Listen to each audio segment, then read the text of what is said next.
Olá, amigo e amiga do Facebook, amigo e amiga do YouTube. Que alegria, que satisfação poder falar com você. Mais uma noite da série que estamos aí estudando, né? Nós desenvolvemos a série aí, abordagem interpretativa do Apocalipse e espero que você goste. Estamos mais num contexto de aula, né? Mais do que de sermão. E o assunto dessa noite, nós iremos falar sobre regras gerais para a interpretação do Apocalipse, né? Ou para a literatura apocalíptica. E isso é muito interessante, ok? Eu quero que você, se porventura puder abrir sua Bíblia, nós iremos ler um texto em seguida, mas de antemão quero dizer que é sempre uma satisfação daqui falar para você. Eu atuo aqui em Pirassununga como pastor, cuido de 6 igrejas aqui na região, e você que é um amigo internauta, se porventura mora aqui nessa região, em Santa Rita do Passa Quatro, Descalvado, Porto Ferreira e Pirassununga, o meu grande abraço e pessoalmente a gente está por aqui. E você que está do outro lado aí, do estado, do Brasil, do mundo, que Deus abençoe você ricamente e espero que as palavras desse vídeo sejam de grande importância para você, ok? Eu começaria com o texto, vou começar contigo, o texto de segunda carta de Pedro, capítulo 1, versículos 20 e 21. Eu quero neste momento convidar você para fazer uma oração junto. Vamos orar? Senhor, obrigado pela oportunidade de falar com um amigo do Facebook, amigo do YouTube, que de uma maneira especial a bênção do Senhor venha recair sobre a vida de cada um. Nós iremos ler o texto sagrado agora e que o texto da palavra fale ao nosso coração, em nome de Jesus. Amém. Bom, a Bíblia diz assim, sabendo primeiramente isto, que nenhuma profecia da Escritura provém de particulares elucidação, porque nunca jamais qualquer profecia foi dada por vontade humana. Entretanto, homens santos falaram da parte de Deus, movidos pelo Espírito Santo. O interessante é que a Bíblia, ela fala isso pra gente com uma certa clareza, né? De que a Bíblia ela foi inspirada pelo Espírito Santo e homens santos falaram. Isso é muito interessante. Então a gente tem aí esse aval do Espírito Santo. E a Bíblia ela não é de particular interpretação, como o texto do apóstolo Pedro está dizendo aqui para nós. E aí, os adventistas do sétimo dia, eles acreditam, nós somos adventistas, quero me apresentar melhor, eu sou pastor da igreja adventista, né? Os adventistas creem que as escrituras, elas não são de particular interpretação, ou seja, elas precisam interpretar a si próprias, né? Vamos assim dizer. As escrituras, elas são totalmente confiáveis. Nós cremos nisso. Cremos na palavra de Deus. Passagens bíblicas, elas não devem ser, por exemplo, reunidas de forma indevida. A gente pegar passagens bíblicas e de forma indevida reuni-las para apresentarmos verdades, isso torna-se um pouco ruim em alguns aspectos. Vamos chegar lá. Por exemplo, as escrituras, elas não são apenas verdade, tá bom? Em sentido global, mas possuem verdades individuais. Elas possuem verdades individuais. É necessário descobrir o que a passagem específica trata. A gente precisa olhar esse detalhe, isso é muito importante, tá? Bom, assim como duas ou mais passagens relevantes elas iluminam a compreensão da verdade, né? Isso é muito interessante. A combinação enganosa de 2 ou mais itens que são absolutamente verdadeiros em si podem levar, né? Ou pode levar, no caso, a combinação pode levar a uma síntese, né? Um resumo totalmente infundado das escrituras, errôneo, né? Infundado, errôneo. Isso pode levar a uma síntese errônea, perdão aqui, né? Do entendimento, vamos assim dizer. Vou dar um exemplo para vocês. Imagine que peguemos a biografia de César Augusto e agora vamos pegar a biografia de George Washington obviamente, nós teríamos um relato combinado cheio de erros. São duas verdades, vamos assim dizer, né? Porque César Augusto existiu, George Washington existiu. Porém, eles existiram em períodos totalmente diferentes. A mesma coisa ocorreria se, por exemplo, inseríssemos um relato factual da guerra militar de Napoleão em um relato factual da Segunda Guerra Mundial. Dois eventos reais, históricos, porém distintos, correto? A gente geraria ali um problema. Então, jogar de forma aleatória com peças individualmente verdadeiras, tá, e completamente exatas de informação histórica é ridículo. Isso é ruim. É o que acontece em determinados esquemas interpretativos aplicados ao livro do Apocalipse. Então, no domingo passado nós falamos das escolas interpretativas, o preterismo, o futurismo e o historicismo. O preterismo, ele crê, os defensores dessa corrente, de que as profecias estão lá no passado, localizadas, especialmente no segundo século antes de Cristo, porque eles não acreditam que Daniel tenha escrito o livro de Daniel no sexto século antes de Cristo, que tenha sido o próprio Daniel. E os futuristas, eles fazem uma mistura e colocam, por exemplo, a última semana das 70 semanas de Daniel 9, as 70 semanas, né, lá para o futuro. Eles desmembram isso aí. O historicismo, que são os historicistas, e isso aí os adventistas defendem essa linha interpretativa, essa abordagem interpretativa, creem que a profecia ela vai se cumprir na história, né? Isso é muito interessante. E aí o que acontece? Levando em consideração essa situação de interpretações equivocadas, quer ver? Vou dar um exemplo para vocês.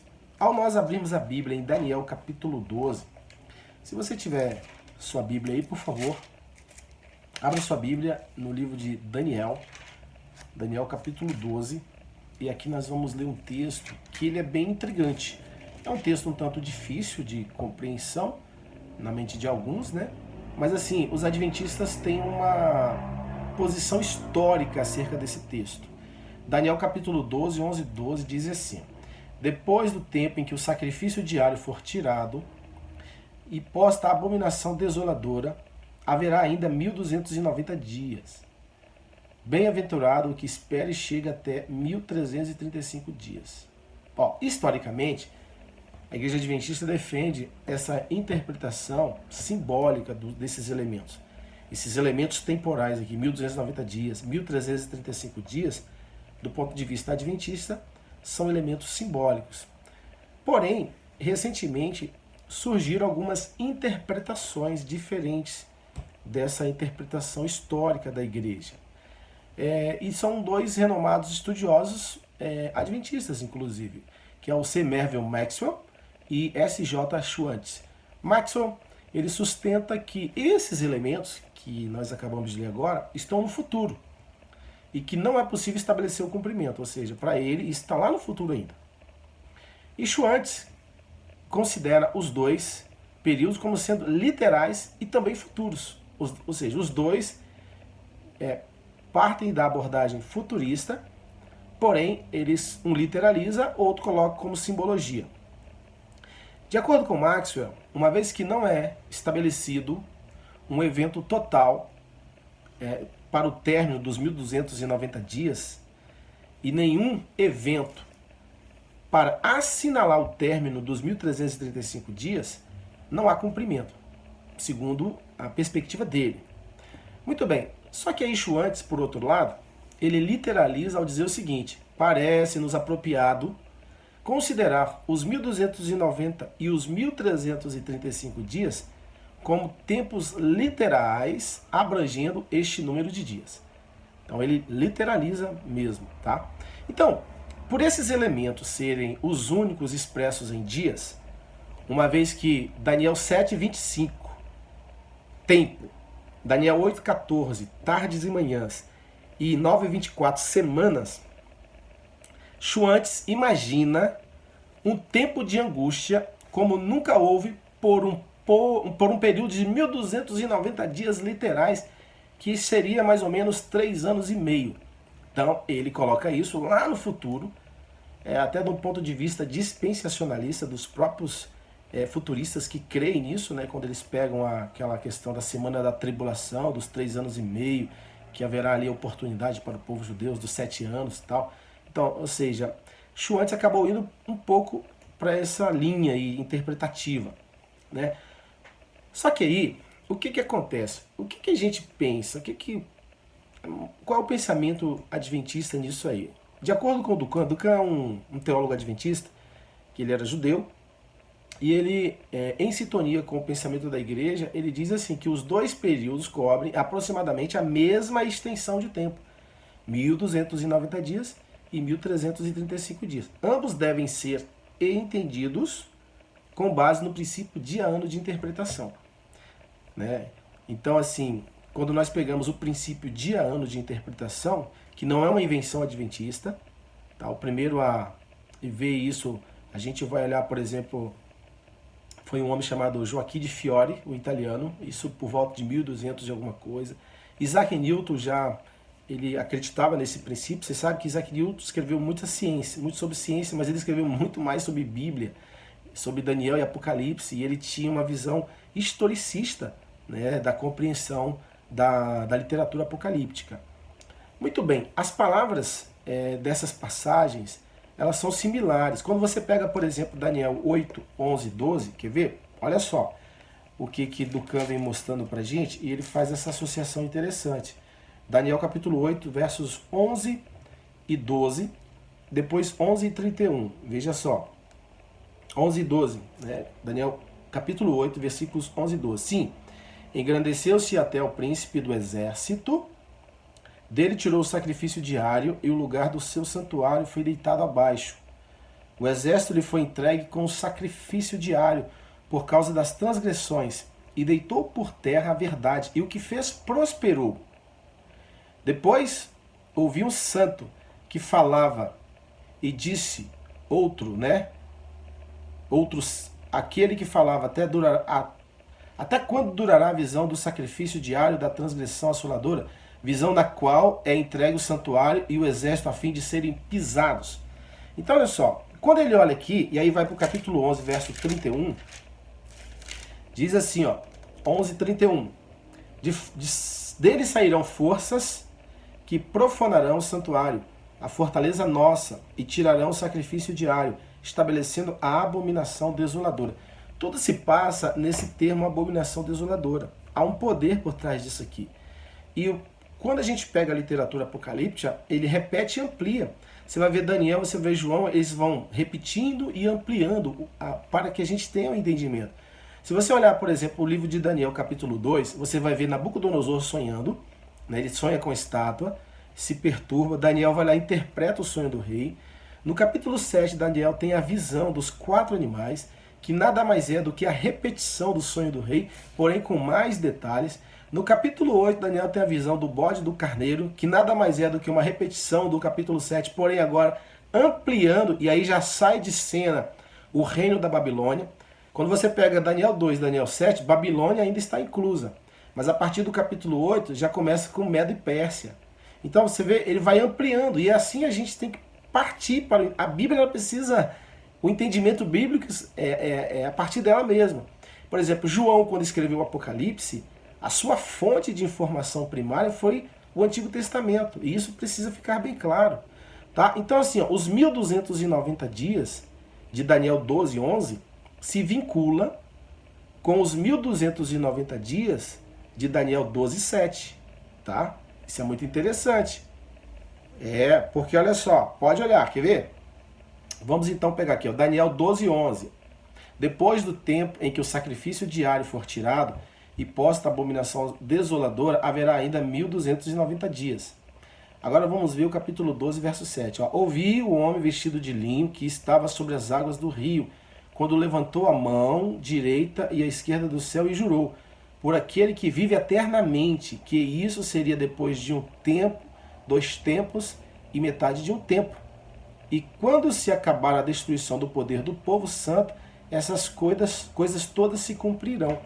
Então, quando é que dá início ao tempo, tempos e metade do tempo? Quando você pega, dentro do contexto da nossa época, do ano 538, a gente vai ver ali, ano 538, mostrando essa questão dos 1260 anos, tá? Na diferença de 30 anos que tem aí que a gente vai ver entre 1290 e 1335 dias, a data antecede para 508 com um evento que acontece. Vamos lá, a gente vai chegar lá.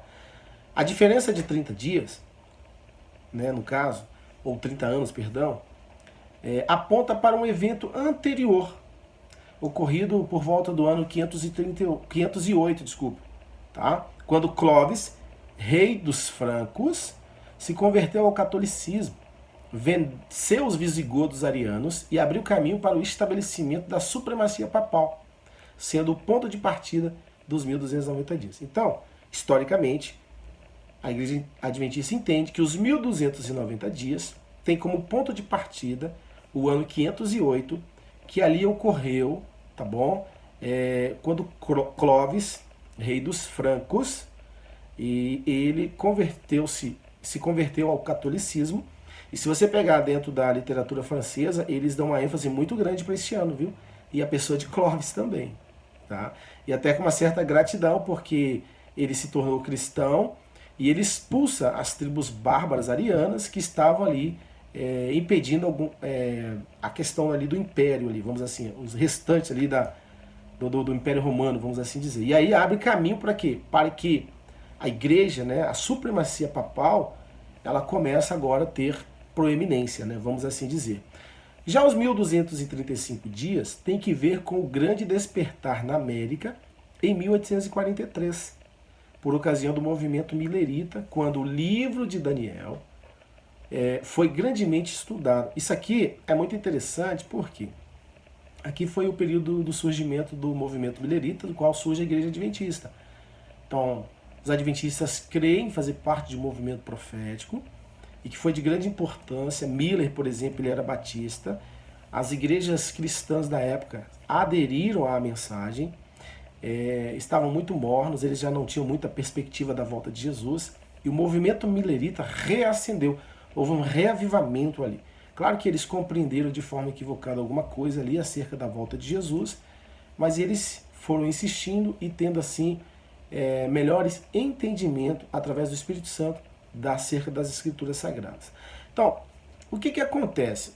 Nós precisamos de ferramentas disponíveis, tá? Para a gente compreender, vamos assim dizer, a literatura apocalíptica. Quando a gente abre a Bíblia no livro de Atos, capítulo 17, verso 11, você vai ver ali os bereanos.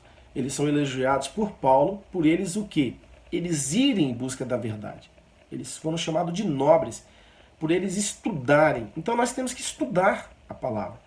Então a procura pela verdade deve ser cuidadosa, diligente e equilibrada. Então você precisa assim buscar isso. E por isso a gente precisa de ter essas... A gente quer apresentar para você essas regras. Para você, assim, à medida que estiver estudando a Bíblia, nesse contexto de pandemia mesmo, há muitas pregações, né? Até a pregação que você está assistindo agora precisa passar pelo teste, vamos assim dizer, né? Então, em face da atitude bereana, é necessário o uso apropriado de algumas ferramentas, para a gente ter um mínimo, pelo menos, do entendimento ali, mais apurado das Escrituras. Por exemplo, algumas ferramentas indispensáveis para procurarmos um bom entendimento. Bom, comentário bíblico. A Bíblia, né? Primeiro a Bíblia, né? É lógico. Depois, comentários bíblicos, dicionários bíblicos, manuais bíblicos, muito importante, obras de referência histórica, e isso é importantíssimo para você situar, né, os tempos ali, as épocas, né, e o contexto histórico do cumprimento, por exemplo, das Escrituras. Arqueologia bíblica é bom a gente ter um pouco, né, de informações, materiais que nos dão essas informações, mapas, léxicos e outros auxílios com referências, por exemplo, a línguas, as línguas bíblicas, e isso é muito importante. Tá? Então, por exemplo, se você de repente é um estudioso e não conhece as línguas bíblicas, Claro que estou dizendo que você tem que aprender isso, não é isso, mas assim, seja humilde, procure alguém, ou de repente procure, pega um dicionário, pega e vai lá, procure informação. Hoje a internet ajuda muito também, né? E procure essa informação, porque aí você vai ter um estudo mais detalhado daquele assunto. Isso é muito importante, tá? Então, dentro nessa abordagem, desse estudo, dessa importância, essas regras gerais para a interpretação apocalíptica, que é o assunto que nós abordamos hoje, essas ferramentas que eu falei para vocês são indispensáveis, são muito importantes. E aí, meu amigo e minha amiga do Facebook, pode ser que a aula de hoje, o assunto de hoje tenha sido um pouco técnico, mas às vezes é necessário algumas coisas nesse sentido para a gente ter um conhecimento, vamos dizer assim, homilético do texto melhor, né? Então assim, que Deus de uma maneira especial te abençoe e que você procure estudar a palavra de Deus. Estamos aqui para ajudar você naquilo que for possível.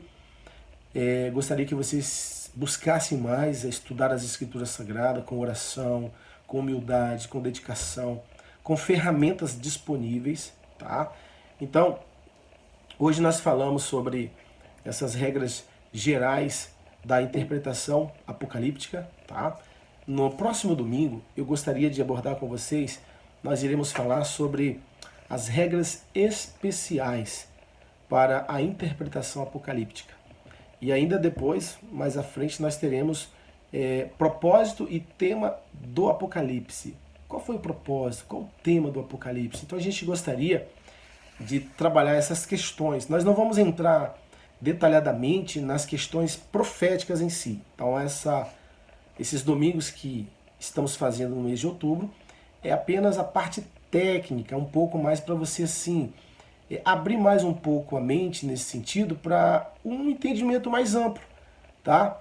E você perceber que às vezes abordagens que são ditas aí, elas fogem da linha interpretativa da própria Escritura, uma vez que, lembra do que Pedro falou para nós, o texto que eu li inicialmente, toda Escritura é inspirada por Deus, ela não é de particular elucidação, homens santos falaram da parte de Deus.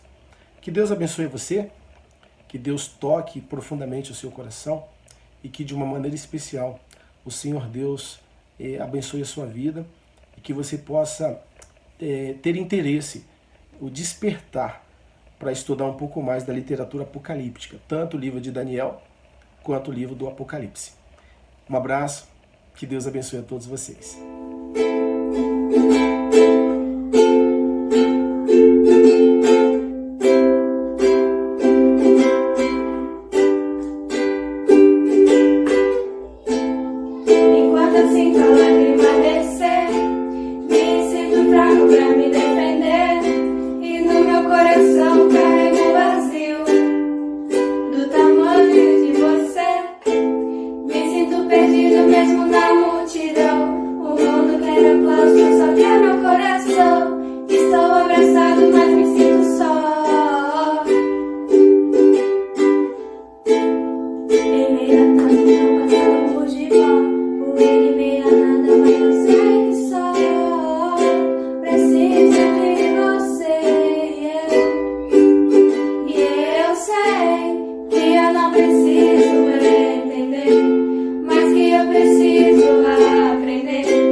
Pois sei que meu prazer se conserva.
te amo, sim, eu te amo,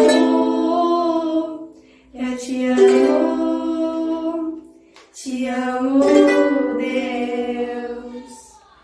Senhor, obrigado pela oportunidade de falar aos nossos amigos. Nós agradecemos a Ti, ó Deus, por tudo e que de uma maneira especial o Espírito Santo venha tocar em seus corações. Que eles busquem a palavra, que eles busquem cada dia mais ao Senhor. Ó Deus, derramai o Teu Espírito e que ilumine-os a entender cada dia mais a literatura apocalíptica. Abençoe todos os nossos amigos internautas do Facebook, do YouTube, aos nossos irmãos, aos irmãos evangélicos, não evangélicos, ateus, religiosos ou não, aos nossos queridos irmãos adventistas que têm aí a mensagem, que acreditam nessa mensagem e que essa mensagem alcance o coração das pessoas. Muito obrigado, Deus, por tudo. Em nome de Jesus. Amém. Um abraço, pessoal. Deus abençoe e até o próximo domingo, tá?